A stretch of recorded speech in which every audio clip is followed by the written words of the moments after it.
بالله من الشيطان الرجيم.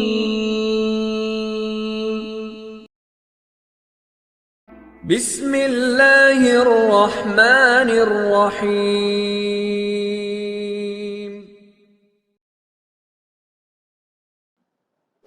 نحمد ونصلي على رسوله الكريم اما بعد فاعوذ بالله من الشيطان الرجيم. بسم الله الرحمن الرحيم. اتل ما اوحي اليك من الكتاب واقم الصلاة ان الصلاة تنهى عن الفحشاء والمنکر ولذکر اللہ اکبر. صدق اللہ العظیم.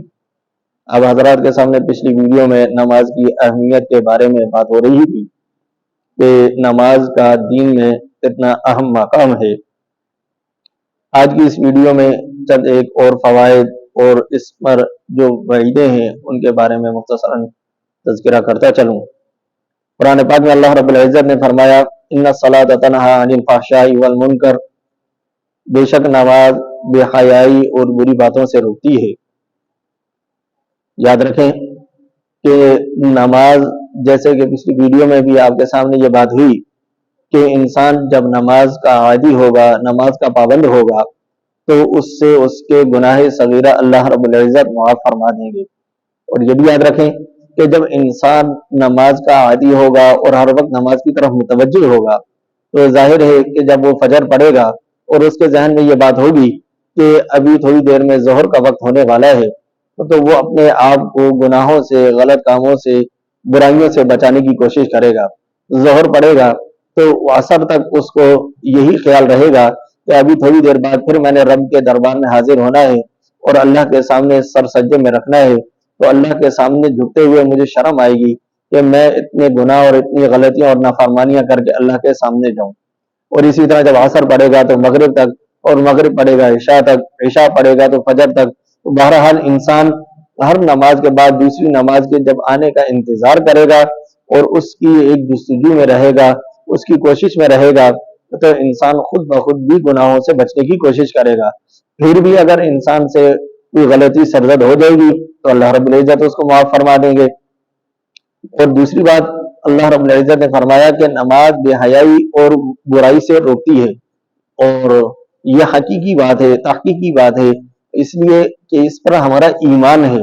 یہ قرآن کی آیت ہے، اس کو ہمیں اس طرح ماننا پڑے گا، ماننا چاہیے. اگر ہم اس میں ذرا بھی شک اور تردد کریں گے تو یقین جانے کہ ہمارا ایمان چلا جائے گا، ایمان سے ہم ہاتھ دھو بیٹھیں گے. یہ بات میں نے اس لیے کی ہے کہ بہت سارے لوگوں کو ہم نے اس طرح کی باتیں کرتے ہوئے سنا کہ وہ اس طرح کی زبان درازی کرتے ہیں، بات کرتے ہیں کہ فلاں نمازی ہے تو کیا ہوا، نماز پڑھتا ہے تو اس کی نماز کا کیا فائدہ، اس لیے کہ وہ چوری بھی کرتا ہے. وہ نماز پڑھتا ہے تو کیا فائدہ، اس لیے کہ وہ زنا بھی کرتا ہے. نماز پڑھتا ہے تو کیا فائدہ، وہ ظلم بھی کرتا ہے. تو ایسی نماز کا کیا فائدہ، ایسے حج کا کیا فائدہ، ایسی نیکی کا کیا فائدہ. تو معاف فرما کہ یہ بہت غلط بات ہے، یہ غلط، انتہائی زیادہ غلط بات ہے. اس لیے کہ اگر کسی نے نماز پڑھی اور پھر گناہ کیا تو اس میں نماز کا یا نماز ہونے کا کوئی قصور نہیں ہے. یہ اس کا ایک اپنا ایک ذاتی الگ سے فعل ہے جو اس نے کیا. نماز کی فرضیت اور نماز کی جہاں تک اہمیت اور اس کا حکم ہے وہ اپنی جگہ ہے. گناہ سے منع ہونا اور گناہ سے اپنے آپ کو بچانا یہ الگ چیز ہے. ایسا نہیں ہے کہ انسان گناہ کر ہی نہیں سکتا، بلکہ گناہ کر سکتا ہے لیکن نماز اس کو روکتی ہے، یعنی اس کو عار دلاتی ہے، شرم دلاتی ہے کہ انسان جب تو نماز پڑھتا ہے، نماز کی طرف آتا ہے، اللہ کے دربار میں آتا ہے، تو تجھے ان کاموں سے بچنا چاہیے، اپنے آپ کو روکنا چاہیے. اس کا یہ مطلب ہرگز نہیں ہے کہ نماز اس کو ہاتھ سے پکڑ کے روکے گی.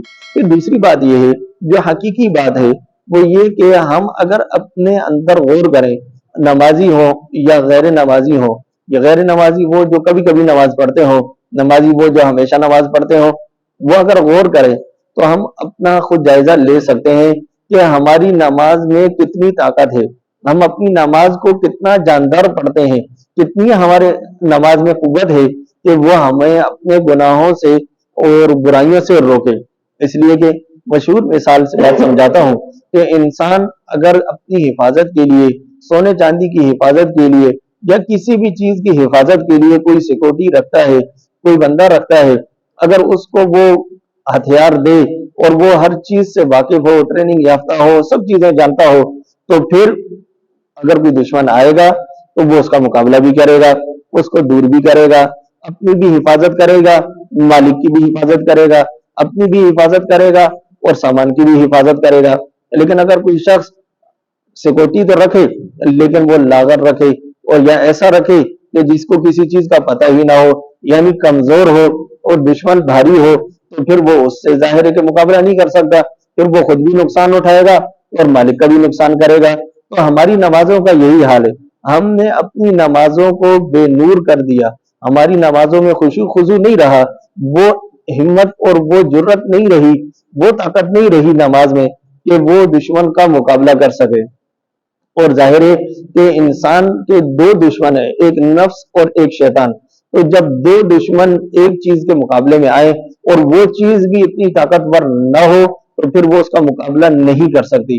لیکن بہرحال نماز کو پھر بھی اپنے وقت پر ادا کرنا یہ انسان کا، مسلمان کا فریضہ ہے، اور وہ اگر اپنے وقت پر ادا نہیں کرے گا تو اس کی الگ سے پوچھ ہوگی، گناہوں کو کرے گا، گناہوں میں لت پت ہوگا تو اس کی الگ سزا ہوگی۔ ایسا نہیں ہے کہ ہم یہ کہیں کہ ہم فلاں گناہ کرتے ہیں، فلاں غلطیاں کرتے ہیں اس لیے ہم نماز نہیں پڑھیں، نہیں، یہ انتہائی غلط بات ہے۔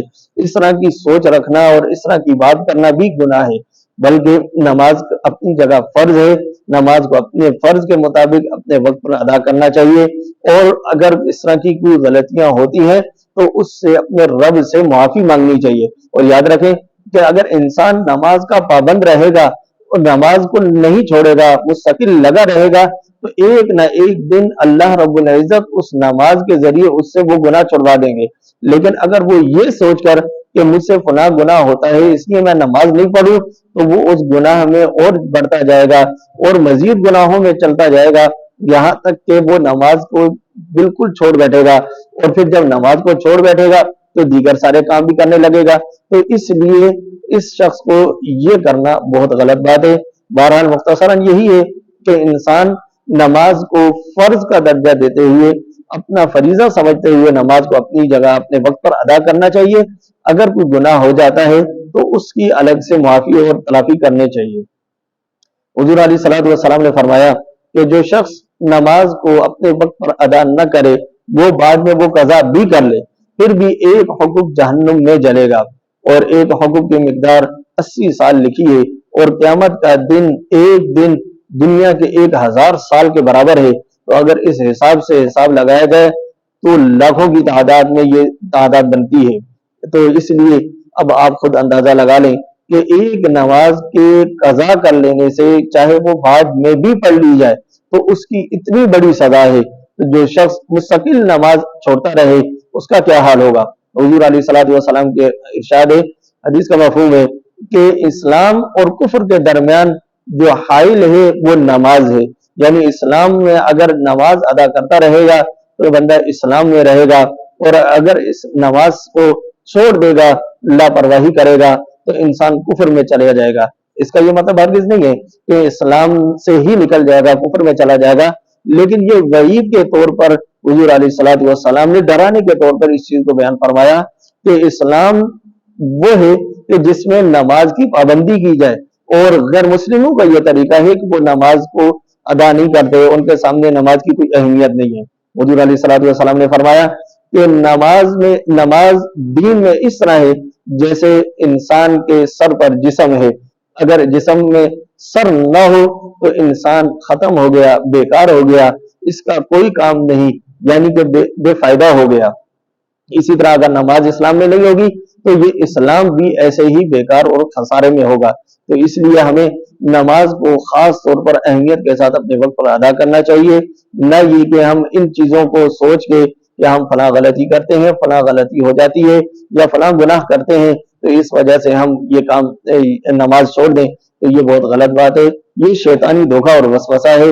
شیطان چاہتا ہی یہ ہے کہ میں کسی طرح اس کو اللہ سے دور کر دوں، دین سے اور اسلام سے دور کر دوں، اس لیے وہ ہمارے سامنے اس طرح کے ہیلے اور بہانے لے کر آتا ہے، اور یہ ہیلے اور بہانے اس کے کامیاب ہو جاتے ہیں، اس لیے کہ ہمارا ایمان کمزور ہے، ہم اپنے ایمان کو بھی کمزور بیٹھے، اس لیے کہ ہم نے جو دینی اعمال اور احکامات تھے ہم نے ان کو چھوڑ دیا تو ہمارا ایمان بھی کمزور ہو گیا، پھر اس کا بار ہم پر آسانی سے چلتا گیا اور ہم اس کے پیچھے چلتے گئے۔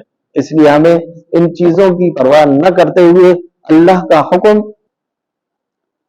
ان چیزوں کی پرواہ نہ کرتے ہوئے اللہ کا حکم سمجھتے ہوئے اور دین کا فریضہ سمجھتے ہوئے ہمیں اس چیز کو ادا کرتے رہنا چاہیے اور باقاعدگی سے ادا کرتے رہنا چاہیے، تاکہ رب کا وہ حکم بھی پورا ہو جائے اور حضور علیہ الصلوۃ والسلام کی روح بھی خوش ہو جائے، اور کل قیامت کے دن جب ہمارا قیامت کے دن اللہ کے سامنے دربار میں پیشی ہو، حضور علیہ الصلوۃ والسلام کے سامنے حاضری ہو، تو وہاں ہمیں رسوائی اور ذلت نہ اٹھانی پڑے، وہاں ہم سرخرو اور کامیاب ہو جائیں۔